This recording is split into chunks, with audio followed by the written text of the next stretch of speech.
안녕하세요. 오늘은 창세기 34장의 말씀을 가지고 하나님과의 약속을 기억하는 믿음, 이런 제목을 가지고 함께 은혜를 나누죠. 오늘 창세기 34장의 말씀은 야곱이 세겜 족속과 전쟁을 하게 되는 그런 위기 속에 빠지는 야곱의 인생 중에 가장 어려운 일을 만나는 그런 역사를 기록하고 있습니다. 원래 야곱은 지금 세겜 땅에 살고 있는데요, 세겜 땅에 사는 것이 아니라 그는 야곱으로 아주 베델로 올라가야 했습니다. 그가 예전에 아버지와 형을 피해서 하란으로 도망할 때 그는 베델에서 하나님을 만났고 자신이 다시 베델로 돌아와서 하나님 앞에 예배를 하겠다고 서원을 한 적이 있죠. 그런데 지금 야곱은 이런 하나님의 은혜를 만나고도 베델로 가기보다 세겜에 머물렀습니다. 이 세겜은 지금 북부 이스라엘의 예전 중심지라고 볼 수 있겠습니다. 쉽게 말하면 북이스라엘이 사마리아로 수도로 옮기기 전에 수도였으니까 굉장히 문화가 발달하고 경제적으로 풍요로운, 그때부터 이미 야곱 시대 때부터 살기에 편한 땅이라고 볼 수가 있겠죠.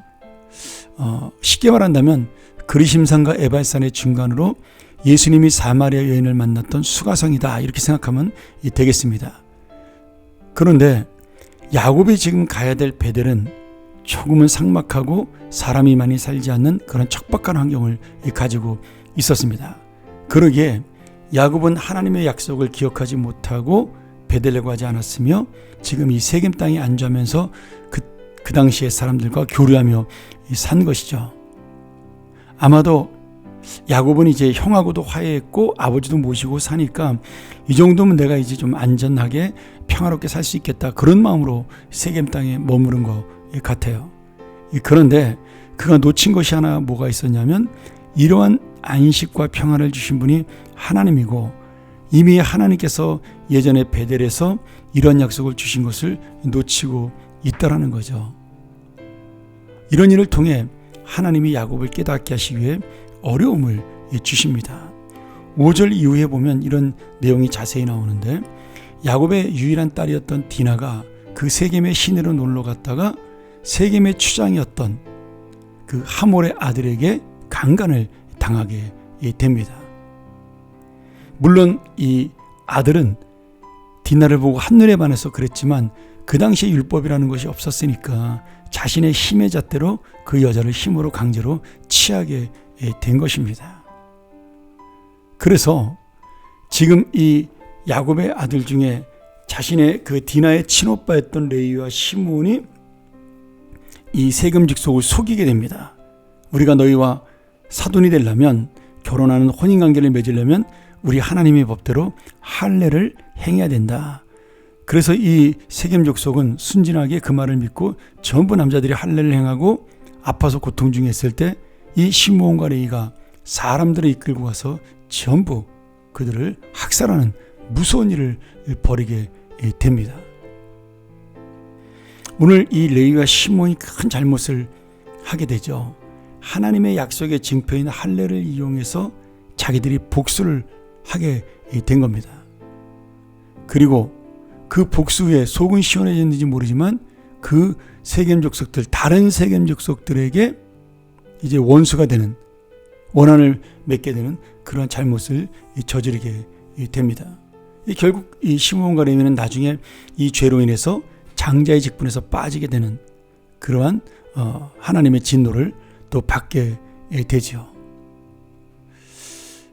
어쨌든 중요한 것은 지금 여러 가지 사건의 그 소용돌이 속에서 이 잘못에 제공한 근본적인 원인은 지금 누구냐?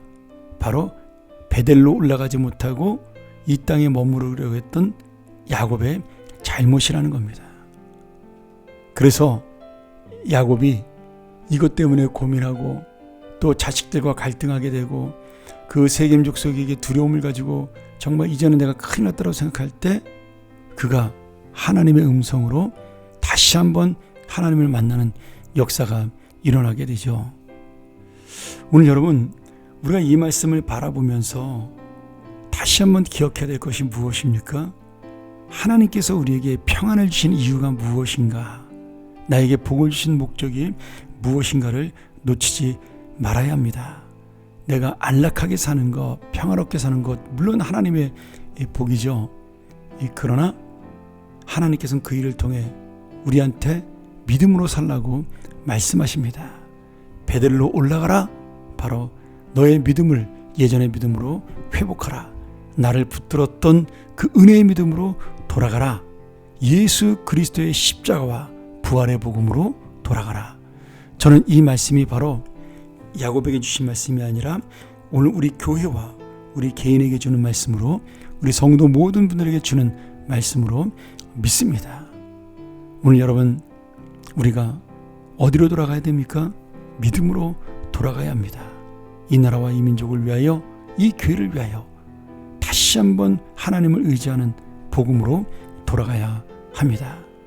오늘 이 믿음을 가지고 이 어려움 속에도 하나님의 그 놀라운 약속을 기억하는 믿음의 기회가 되는 놀라운 하나님의 사람들이 되기를 주의 이름으로 간절히 축원합니다. 함께 기도하죠. 하나님 아버지, 오늘 이 야곱이 만난 어려움 속에서 우리가 하나님의 이유를 알 수 있게 하시고, 내가 다시 한번 하나님의 뜻을 깨닫게 하시며 믿음의 은혜의 삶이 무엇인지를 다시 한번 생각하는 그런 귀한 말씀 되게 도와 주시옵소서. 내가 다시 베들로 돌아가 복음을 회복하고 믿음을 회복하는 인생, 주님의 그 놀라운 뜻을 이루는 인생으로 살게 하여 주옵소서. 그리하여 이 어려움과 고통이 내 개인의 어려움과 고통으로 끝나지 아니하고 하나님의 은혜를 만나는 놀라운 기회의 통로가 되게 하여 주옵소서. 먼저 내가 이 말씀을 깨닫게 하여 주옵소서. 예수님의 이름으로 기도합나이다. 아멘.